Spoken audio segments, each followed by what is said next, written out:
Back again with the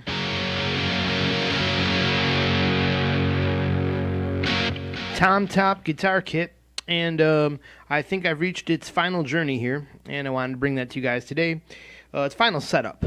It's was hardtailed when I first set it up, just to get a baseline, see what it was all about, see if it needed to get taken apart again, and from there it got into pickup adjustment and intonation and string height, actually in the order of string height, pickup adjustment, and then intonation.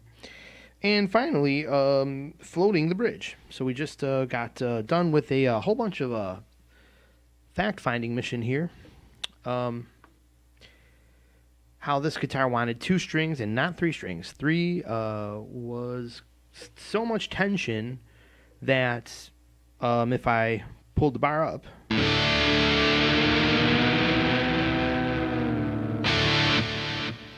they would fall out. If you can imagine, 3 springs are holding more tension, so they were just simply would be set up looser. So 2 springs will be set up to, they won't hold as much power. They'll have the strings pulling tighter, so they'll stretch out more, so they stay fully stretched no matter where you are in the fulcrum here, in your whammy bar bend.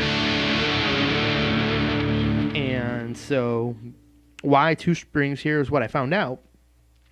I believe, this is my best guess on, why are there 5 springs on a Strat available, and some people have 5 and some people have 4 and 3 and 2. Well, here's the deal. If you have a non-floating bridge, you have it decked, then you have optional whatever you want to run on the springs. You can have all 5, and people have this, there are ideas that is going to have a slightly different tone. That Strat is going to have a different tone. Maybe there's some natural spring reverb happening, but that's for you to decide if that creates extra tone. But that's why people do that, because the bridge is flat, so the spring tension is just basically against the flat bridge. There's no balance point here. When it floats, you have a balance between spring tension and string tension. You have the thing always floats in a balance of these 2 forces. And then the springs you can use depend on, and I believe this is why the option is available, whether you're running 9 gauge, 10 gauge, 11 gauge, 12 gauge, 13 gauge strings. And as you can see, or can imagine, 13 gauge strings are probably going to need 4 to 5 springs to be set up properly. The mid-levels are going to use 3 springs, and your lightest gauge, your super slinkies like I got here,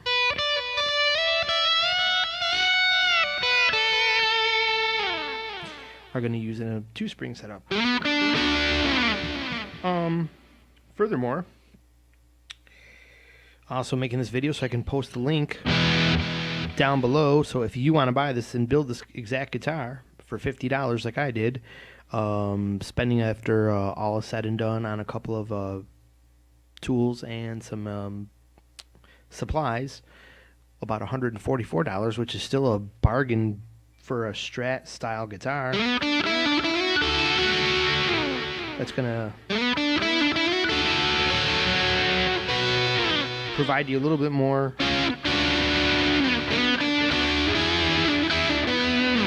enjoyment than something you bought off Craigslist, because, or something cheap you bought at the store, because those guitars will need just as much setup as one of these, but this one you built yourself. You know every part of it, everything you did to it, it's yours. It's got all your blood, sweat, and tears into it, and I think that really helps make an instrument, meld with its owner, but, that's all subjective stuff, that. So, anyways, another order of business here is that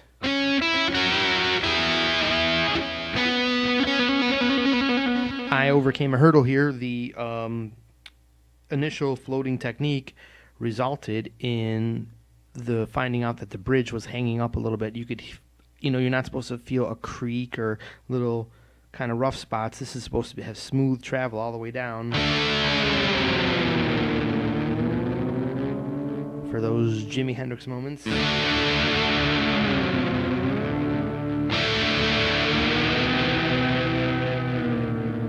And those haunting country moments.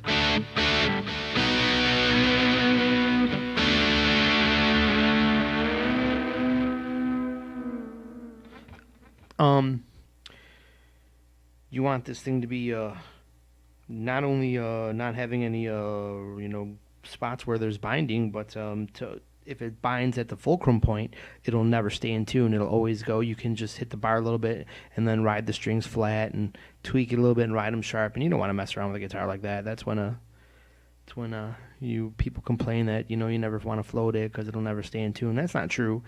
Chances are maybe something in the assembly might not have been checked, and now it's at your doorstep needing you to do what I did here. This has got a big full-size GFS block. This is bigger than the tremolo that this guitar was built for. So, what do you know? It was a pretty tight fit, and as soon as it was paint on the guitar, there was an interference on the sides of the block. I thought it was the pickguard here, because it fits very tight to the trem, but it's not. I lifted up the pickguard, and what do you know? I still had the binding. So I made sure it wasn't the springs. I actually removed the springs and just operated it against the spring tension myself, and you could still feel the binding. And that's when I shined some light down in there, and I could see that I couldn't see one of the sides. I could see metal all the way around shining back at me, but the bottom of the you see the bottom of the trem plate, bridge plate there. And this one, on this side, I couldn't see it. So I took it all apart again. I loosened all the strings. I undid these 6 screws and pulled this out. I didn't have to change any springs. I was very careful, just kind of what I did there, and was able to get a screwdriver and file the sides out. I didn't even need a Dremel tool. That would have been overkill.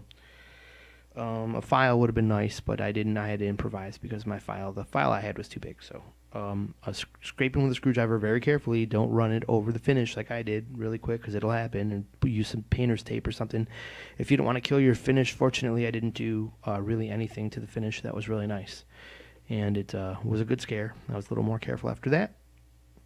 Got the trem floating really nice, and now there's no binding.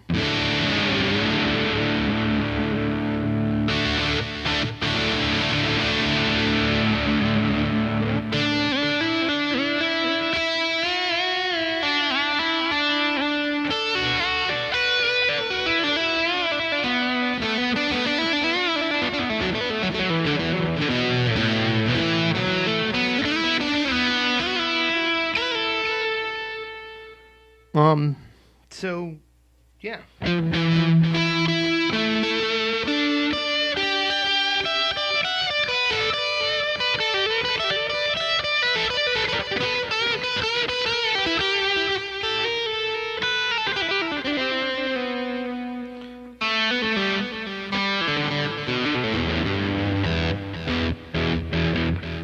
Off camera there, just jamming around.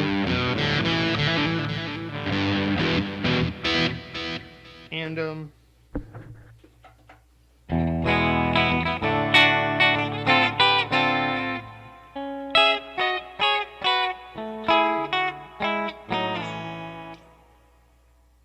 very happy.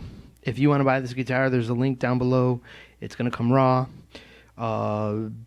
Be aware that you'll watch my other videos. You'll know that some of the parts that came in the kit weren't very quality. Let me answer this question. Should you really buy this kit?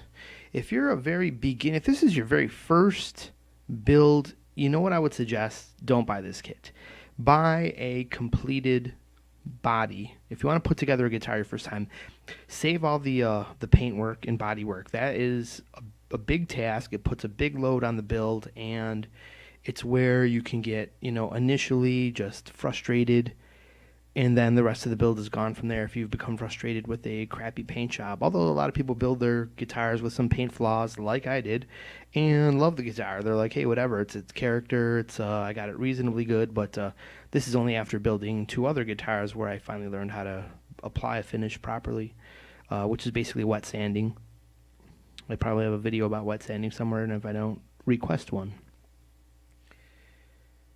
So should you build this if this is your very first kit? No. And then if this is your second or third kit, okay, give it a go, give it a try. Especially, if you have if this is a father and son project, this would be great for a good budget father and son project. As a matter of fact, here's what you want to do. One guitar to share is nice, but why don't you get 2 kits That way, in case something is missing, like the nut was missing from my kit, and you won't be stuck, without a build happening, you can still proceed with the build. I'm sure one of the kits will probably have the other part, hopefully, and then, when you put your order in and you're waiting a couple days for it to come in, you're still building the kits and having fun. So that could be the way to go for that. If this is keep in mind also, why buy 2 kits and plan on a couple more builds? It's about supplies.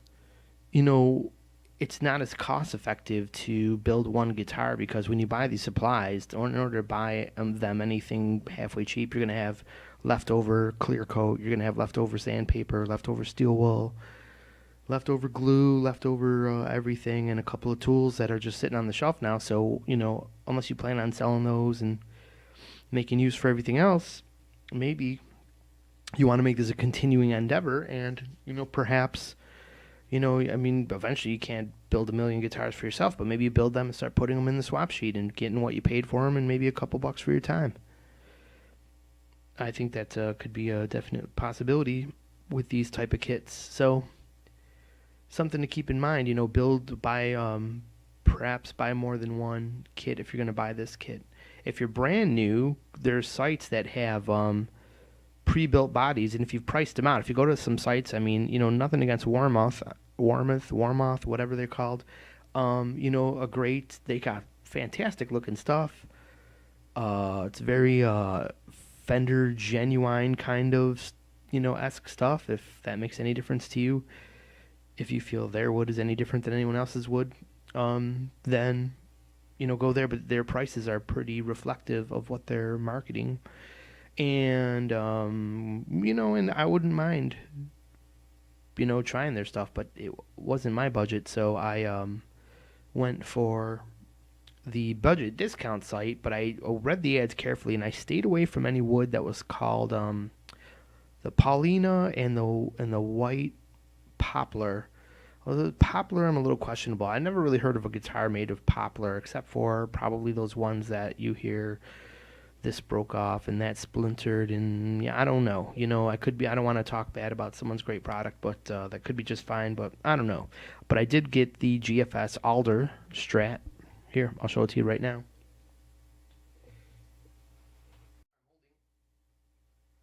That strap to me. Here's my other pride and joy. My other pride and joy here, the alder-bodied Stu Macneck Strat, which ended up costing me at $79 for the body alone, and then $123 for the neck, and then the loaded pickguard, and then the tremolos, and then the tuners. We're talking this guitar was to the tune of about $200. I ended up with definitely a decent guitar that, I'd be getting anything from the store the same quality for a reasonable $300, but you think that building them yourself, you may be saving a ton of money on building a guitar, and that's maybe if you start with a kit like this, invest in the supplies, and after 2 or 3 you make one that you really, really, really did good with. Perhaps then the value is there, building a guitar and saving a ton of money while you're doing it as well. But usually it's just for the hobby, it's just for the enjoyment, it's just for the thrill of building your own guitar,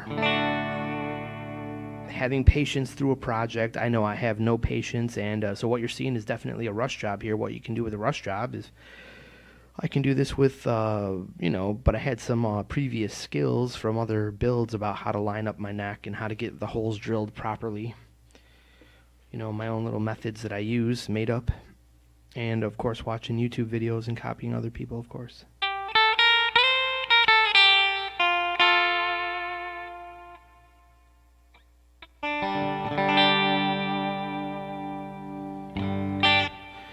Okay, I've rambled on enough here. Hopefully you're got your earful of this Strat in what appears to be some kind of blue on the screen here, I think. Probably by your end. It's what it looks like on my screen, but it's pretty much a seafoam green color. It was a flat Valspar color covered with a gloss primer. But I went over that in another video, so you guys have a great day. Thanks for watching. Link down below. And remember, please subscribe. Thanks for watching.